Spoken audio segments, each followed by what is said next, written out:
Just before dawn on June 6, 1944, thousands of Allied soldiers crossed the cold waters of the English Channel in complete silence. Many had spent months preparing for this moment. Some wrote letters they hoped would never need to be delivered. Others carried family photographs inside their uniforms, quietly wondering if they would ever return home. No one could predict what awaited them on the beaches of Normandy, but every soldier understood the importance of the mission ahead. For 4 years, Nazi Germany had occupied much of Western Europe. After the fall of France in 1940, Hitler ordered the construction of the Atlantic Wall, an immense defensive system stretching along the coastline. Concrete bunkers, artillery positions, minefields, and steel obstacles were built to stop any invasion before it could gain a foothold. German commanders believed those defenses would make a large-scale landing impossible. Meanwhile, across the Channel, the Allies were preparing the largest amphibious invasion in history. The operation received the code name Operation Overlord. It involved more than 156,000 troops, supported by over 5,000 ships and landing craft and nearly 11,000 aircraft. Never before had so many soldiers, sailors, and airmen been assembled for a single military operation. Everything depended on surprise. To protect the invasion, the Allies launched an enormous deception campaign. Fake tanks, inflatable vehicles, wooden aircraft, false radio traffic, and imaginary military units convinced many German commanders that the real attack would come near. Pas de Calais, not Normandy. The deception worked. Even as the invasion fleet gathered, much of the German high command remained focused on the wrong coastline. Then another problem appeared: the weather. Powerful storms swept across the Channel, forcing Allied leaders to consider delaying the invasion. A postponement could expose months of planning and give Germany valuable time to strengthen its defenses. After studying updated weather forecasts, Supreme Allied Commander General Dwight D. Eisenhower made the decision. The invasion would go ahead.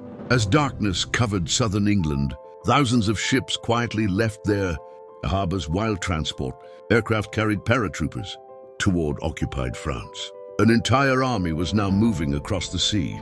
Ahead waited 5 beaches and a battle that would shape the future of Europe forever. As the first light of dawn appeared over the English Channel, the invasion fleet reached the coast of Normandy. Ahead lay 5 beaches, each assigned a different code name: Utah, Omaha, Gold, Juno, and Sword. Thousands of landing craft began moving toward the shoreline, while Allied warships offshore opened fire on German defenses. For hours, battleships and cruisers targeted bunkers, artillery positions, and observation posts, hoping to weaken the Atlantic Wall before the first troops landed. From the sea, the bombardment looked overwhelming, but many German fortifications had been built with thick, reinforced concrete. When the shelling stopped, numerous defensive positions were still operational. Inside the landing craft, soldiers could hear the engines struggling against the rough waves. Most had never experienced combat. Many had already become seasick during the crossing, yet there was little time to recover. As they approached the beaches, officers gave final instructions. Weapons were checked once more. Life jackets were tightened. No one spoke very much. Then the ramps began to lower. Cold seawater rushed inside the landing craft as soldiers stepped into the surf, carrying heavy packs, ammunition, radios, and engineering equipment. Some had to cross deep water before reaching the sand. Movement was slow. Every second felt longer than the last. The beaches themselves were filled with obstacles designed to destroy landing craft before they could unload troops. Rows of steel barriers, wooden stakes, anti-tank structures, and hidden mines stretched across the shoreline. Engineers moved forward under enormous pressure, working to clear safe paths for the waves of soldiers still arriving from the sea. Despite months of careful planning, confusion quickly spread. Strong currents pushed many landing craft away from their intended landing zones. Entire units became separated. Officers searched desperately for their men while trying to continue the advance inland. The invasion had begun, but the greatest challenge was still waiting beyond the sand. Behind the beaches stood cliffs, fortified strongpoints. and determined German defenders prepared to resist every step forward. The battle for Normandy had only just begun. Of all 5 landing zones, none would become more famous than Omaha Beach.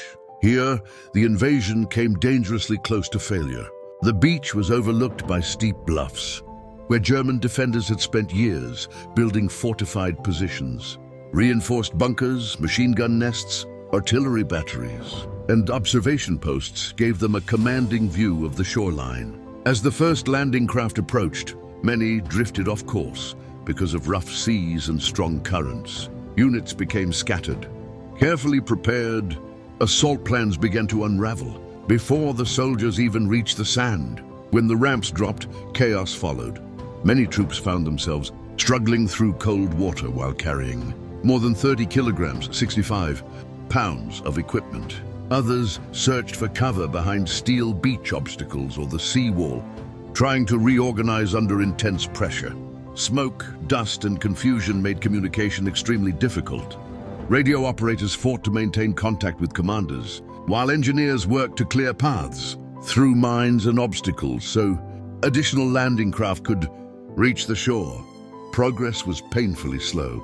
In many areas, small groups of soldiers found themselves isolated from the rest of their units. Without waiting for new orders, junior officers and non-commissioned officers began leading whoever was nearby.